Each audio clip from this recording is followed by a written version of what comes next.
Hello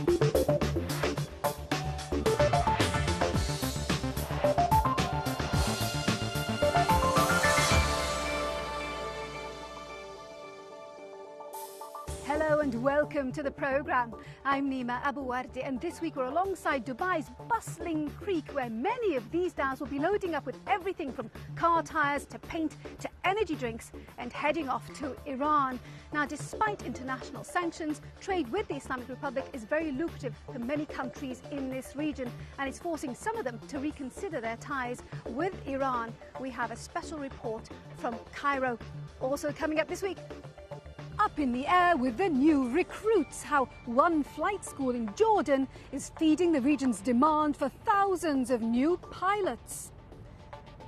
Clarifying Sharia, is confusion over Islamic finance preventing its mass market appeal? And the final curtain, can Kuwait's once thriving theatre industry improve its performance?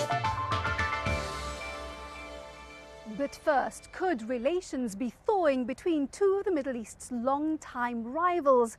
Indications from Cairo and Tehran are that the two could be edging closer to restoring diplomatic ties. The clearest sign of this is the plan to restart direct flights between the two countries for the first time in 30 years. But is this about economics or politics? Well, Mohammed Manzoor is in Cairo to find out. Cairo International Airport is the busiest airport in Egypt, and in 2009 alone, the airport served more than 14 million passengers. Strategically positioned between Africa, the Middle East and Europe, it serves more than 65 airlines and 9 cargo airlines. But since Iran's Islamic Revolution in 1979, no Iranian airline has landed in this airport. However, this may soon change. In October, a tentative deal to resume flights between Tehran and Cairo was signed between the aviation authorities of both Egypt and Iran. The Iranian Vice President Hamid Borghei, who oversaw the signing of the Memorandum of Understanding, described the deal as a diplomatic triumph for the Islamic Republic and said it was one of the most valuable economic agreements that has been signed between Iran and Egypt over the past 30 years. But the Egyptian Civil Aviation Authority was more reserved about the agreement. It's a purely technical agreement between two states that guarantee the safe and secure operation between the operator under both states. This is a general framework agreement. This general framework agreement it will go under some process of revising, approving, either from the Foreign Affairs or from the Parliament, depend upon the system, and then it will go to a specific agreement later on. Washington has expressed its disappointment over the agreement, urging Egypt not to negotiate any deal with the Islamic Republic. But Captain El Hefni defends Egypt's position. And I was astonished that it has been moved from a technical to a political issue, which is completely incorrect, because as you know, we have lots of air carriers in the Middle East, in the Gulf area, in Europe, are operating passengers, transferring Iranian to another part of the world, and vice versa. For the past 3 decades, the two regional powers with very different politics have competed for influence in the Middle East. Egyptians can get visas to go to Iran, but the decision is on a case-by-case basis. Egypt is known to reject all visa applications made by Iranians. Iran hopes that this agreement could be the first step towards easing visa restrictions for its nationals. But Iranian sources have told the BBC they're not optimistic at this stage. Where does this pessimism stem from? I put this question to Dr. Mustafa El-Labad, a senior researcher of Iranian affairs in Cairo. Many powers in the region would not prefer Egyptian-Iranian reconciliation. You have Israel, but you have Saudi Arabia as well. Both of them are against such reconciliation for different reasons. So you have obstacles. From Egyptian side, Egypt has to wait its alliance with the USA internationally and its alliance with Saudi Arabia regionally. So Egypt has to pay a heavy price on the field of international politics. For Iran, there is many fractions in Iran, and now I think such a move will be benefitable for the fraction of current President Mr. Ahmadinejad, who is willing to show other fractions that he can achieve success regionally. With so many factors at play, the mere signing of this aviation cooperation pact is by itself a significant development. But if, as an Iranian, you're counting the days to your first tour of Egypt's astounding historic sites, you'll be well advised not to hold your breath, at least for a while. Mohammed Manzoor in Cairo there. So flights between Egypt and Iran could resume. But how would this impact on Iran's aircraft fleet? The planes are old and unreliable, and years of sanctions have left them without spare parts. Now, supporters say that this is a sign that sanctions are working, but critics say that it's damaging legitimate trade in the region. So who's right? That's a question I put to Jim Edmonds, aviation partner at Clyde & Co. Yes, sanctions are working. They're working better than sanctions, in my view, have ever worked before. Because there are the US sanctions, which are the ones that apply to US manufactured goods, particularly aircraft, are hurting very much. There are various ways in which, over the years, Iranian companies have sought to get round these, but each of these methods have now been stopped, and it's virtually impossible to get any international aircraft, except perhaps a Russian-made one, into Iran. Does it mean that Iran will become perhaps closer to some countries in the Middle East? An MOU was signed with Egypt recently to get Iranian aircraft to fly into Egypt. Oh yes, they would do that, and they have done that, and will continue to do that wherever the opportunity presents itself. But people like Egypt, or countries like Egypt, are becoming much more sensitive. The Gulf, being very close to Iran, will side with the West, although probably have more dealings with Iran than for instance, Western European countries. This is, after all, a place where many Iranians have invested and will continue to invest if they're allowed to. Do the sanctions have teeth? Yes. How? The UN sanctions address things like banking, particularly. And so they are concerned about that now. But the effect is very new. It's only happened in July 2010. So they're going to be concerned about that. But it remains to be seen to what extent. As far as the US sanctions are concerned, they are mature, and people know exactly where they stand with them. Consequently, if you are, as a bank, financing a particular object which offends those sanctions because of its US content, then banks really don't want to be involved with that anymore. So what about airlines that are based across this region, flying into and out of Iran, servicing people there? Is that illegal? Based outside Iran but fly into Iran, that's very difficult now with anything which is patently Iranian. It's actually technically illegal for an aircraft having more than 10% US content to fly into Iran anyway on a public service basis. But that's overlooked, generally speaking. Jim Edmonds from Clyde & Co speaking to me earlier. Now, the aviation industry here in the Middle East is still growing strongly. Carriers are still ordering new planes, and they need thousands of pilots to fly them. And help is at hand from a rather unlikely location, Aqaba, in the south of Jordan, where one man has started up a flight academy. Ben Thompson went along to meet the new pilots earning their wings. Indicated airspeed is talking about pressure. This may look like any other school. There are students, teachers, and a lot of information to learn. But take a closer look, and the school uniform here is a little different. And that's because this is flight school. And whilst the trainees here are studying for life up in the air, travelling all around the world, their training begins here, firmly on the ground in Aqaba, southern Jordan. This school was set up in 2007 to cater for the Middle East soaring demand for pilots. And whilst airlines in Asia and the West are struggling to stay afloat, Middle Eastern carriers are still growing quickly. And as they buy more and more planes, they now need the pilots to fly them. Commercial aviation in the Middle East is only really about 30 years old, and the pioneer was Royal Jordanian here based in Amman. Aviation in the Middle East had yet to take off, so to speak. And since then it has. Low-cost carriers were almost non-existent when we started ILA. And now almost every country has a low-cost carrier or is thinking about having one. So for the class of 2011, their job prospects look bright. But at a cost of more than $100,000, this training doesn't come cheap, and many rely on getting sponsorship from the big international airlines. But in the wake of the global recession, that hasn't been easy to come by. The first thing airlines cut is training, so they were no longer sponsoring students.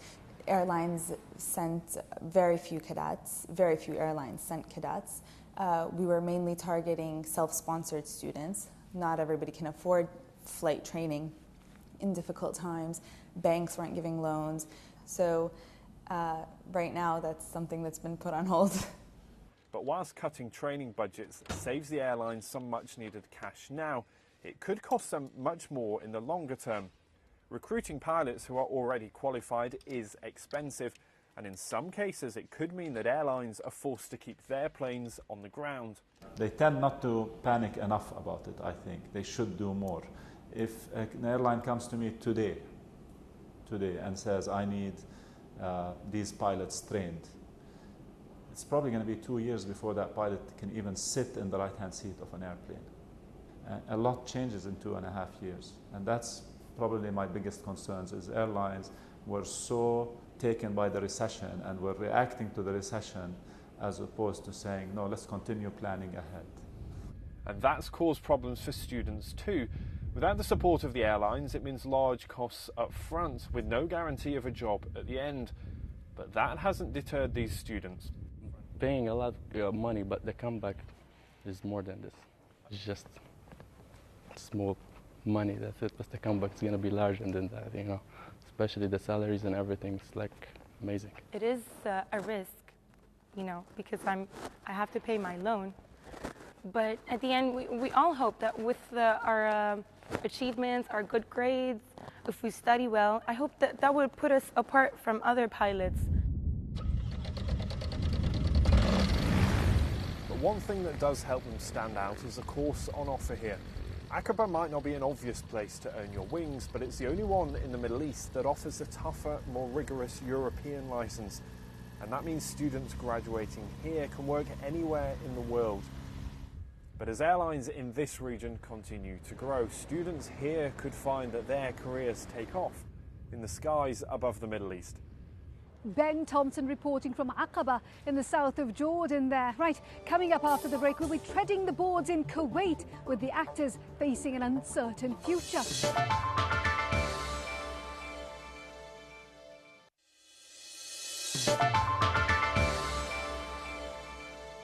Welcome back to the programme.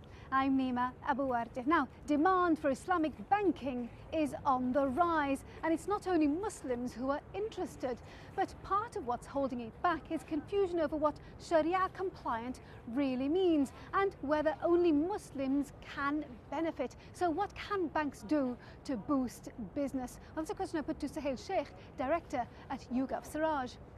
The first element for them is targeting the people of the faith.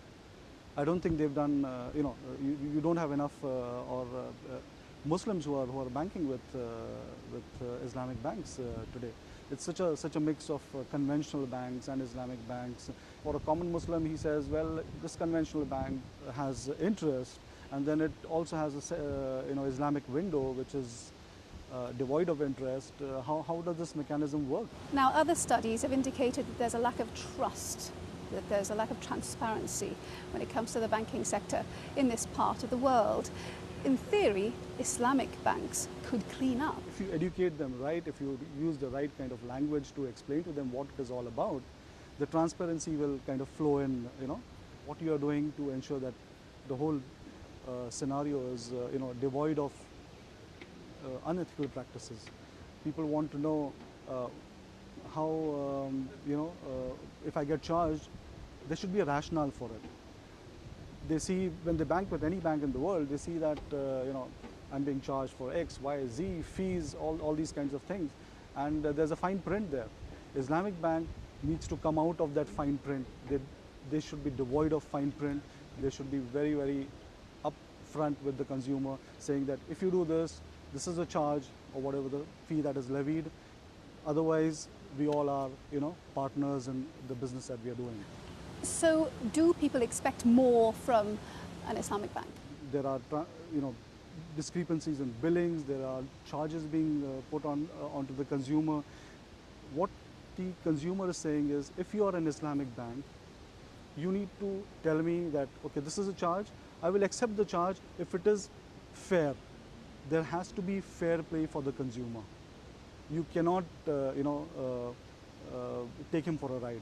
Do you have a feel for how this industry could grow if they just address the issue of perhaps educating people more? Non-Muslims, well, the faith is not the driver for them at the end of the day. What he's asking you is, give me a product which is a fair deal for me. We have also seen reports and a lot of coverage which says that Islamic banks have fared much better than conventional banks. So there is a mechanism which works if applied in the right way, as one of our respondents said in his communication to us. It should be able to deliver. It has delivered even in the worst of financial situations, and why not deliver in the future as well? Maybe better, even better than what it has done now. Suhail Sheikh from YouGov Siraj speaking to me earlier. Now, Kuwait is known for its homegrown tradition of theatre, but over the past few years it's become increasingly difficult to raise cash to put on performances and to get people in to fill the seats. And there's growing concern about the future of the industry. So what's being done about it? Well, Katie Watson went to the Kuwaiti capital to find out. In the 1950s, Kuwait's theatre industry was thriving. Students influenced by cultural movements in Cairo and Damascus returned to Kuwait to cultivate a theatre industry of their own. Kuwait's leaders were very supportive. In the 50s, 60s and 70s, theatres were built and drama was encouraged in schools. But successive wars and political change has meant that in the past 3 decades, the industry has been struggling. That's seen many theatres like this one fall into disrepair. Inside, it's much the same story. This huge theatre used to be used for public performances. It seats 700 people, but it's not used to put on plays anymore. It's only used for rehearsals, but the theatre company then takes the production abroad because that's where they can earn more money. Kuwait's efforts in recent years have been focused on becoming the region's financial centre.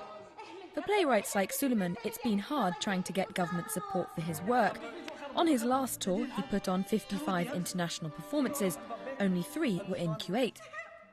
Each one of those performances, despite being full, lost him money. For Suleiman, government support is crucial to the theatre's success. It used to be the case in Kuwait that culture was at the centre of the national project. And in that sort of scenario, investment in culture becomes a lot easier. Most developed countries also have a system either of tax breaks to encourage philanthropic donation or state subsidy in a direct or indirect way.